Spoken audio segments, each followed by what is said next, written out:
الكريم أما بعد فأعوذ بالله من الشيطان الرجيم محمد رسول الله والذين آمنوا معه أشداء على الكفار أو كما قال رسول الله صلى الله عليه وسلم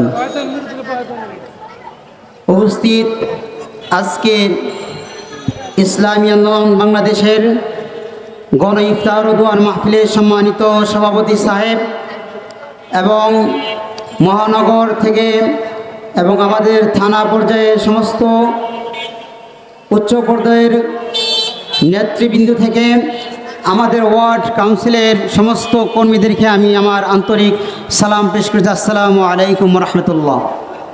আপনারা সকলেই ভালো আছেন? আমরা জানি বাংলাদেশে 5 আগস্টের পরে নতুন একটি দেশ, নতুন একটি মাঠ তৈরি হয়েছে, যেটা বাংলাদেশের নতুন দিগন্ত সূচনা করে দিয়েছে।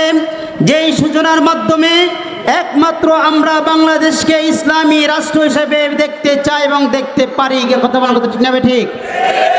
সেই রাষ্ট্র যদি আমরা কায়েম করতে চাই, যেই রাষ্ট্রে 98% মুসলমান বসবাস করে, কিন্তু 98% মুসলমান বসবাস করার সত্ত্বেও আমরা ইসলামী মৌলবোধ নিয়ে কোনো কথা বলতে, বুক চেতিয়ে বলতে পারি না। কথা ঠিক না?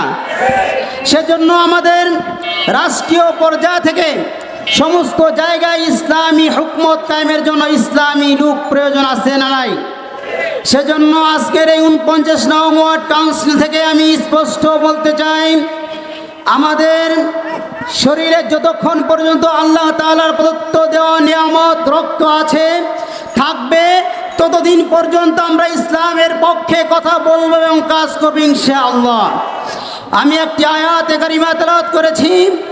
রাসূল করিম সাল্লাল্লাহু আলাইহি ওয়াসাল্লামকে আল্লাহ তাবারক ওয়া তাআলা বলেন, হে রাসূল, আপনাকে আমি সমস্ত দুনিয়ার কাফের মুশরিকদের জন্য পথ নিদর্শন হিসেবে পাঠিয়েছি।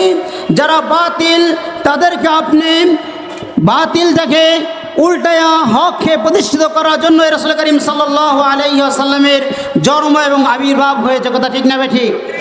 আমরা জানি যারা ইসলামপন্থী এবং যারা ইসলামকে ভালোবাসে, লালন করে, তাদের পক্ষে আমাদের স্বার্থ সামর্থ্য স্বল্প থাকার কারণে সেই লোকগুলি সংসদে, রাষ্ট্রে, রাজপথে তাদেরকে দেখা গেলেও তাদের সাপোর্ট করার মতো কেউ থাকে না। কথা ঠিক কিনা? সেজন্য আমি আপনাদেরকে স্পষ্টভাবে বলতে চাই যে আমরা 49 নং ওয়ার্ড সারা বাংলাদেশের ইসলামী রাষ্ট্রের একটা মডেল হিসেবে দেখতে চাই ইনশাআল্লাহ। সেজন্য আমাদের যা যা করণীয়, যা যা প্রয়োজন ইসলামী হুকমত কায়েম করার লক্ষ্যে আমরা সেইভাবে আমাদের পথ এবং পথ চলানাকে দৃষ্টি সামনে রেখে আমরা অগ্রসর হব ইনশাআল্লাহ। শুধু আমরা নীতি পরিবর্তন করতে চাই না, যেটা আমাদের পীর সাহেব চরমোনাই বলেন সব সময়, যে আমরা সব সময় নীতির সাথে নেতা চাই। কথা ঠিক কিনা? সেই নীতি এবং নেতা যেন আমাদের রাষ্ট্রে, আমাদের জনগণের স্বার্থে, ইসলামের স্বার্থে কথা বলে, সেজন্য প্রয়োজন আমাদের একটা মূল্যবান ভোটের প্রয়োজন। কথা ঠিক কিনা? যদি আমরা একটা মূল্যবান ভোট দিতে পারি, তাহলে আমাদের প্রকৃত ভোটের হক আদায় হবে ইনশাআল্লাহ।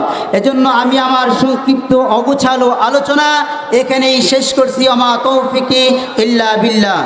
আমি 49 নং ওয়ার্ড আইম্মায়ে পরিষদের নব সিলেকশনের সভাপতি হওয়ায় আপনাদের আমি আমার আইম্মায়ে পরিষদের সকল সদস্যবৃন্দের পক্ষ থেকে এবং 49 নং ওয়ার্ড ইসলামী আন্দোলন বাংলাদেশের পক্ষ থেকে সকলকে আবারও মোবারকবাদ জানিয়ে আমি আমার সংক্ষিপ্ত আলোচনা এখানে শেষ করলাম।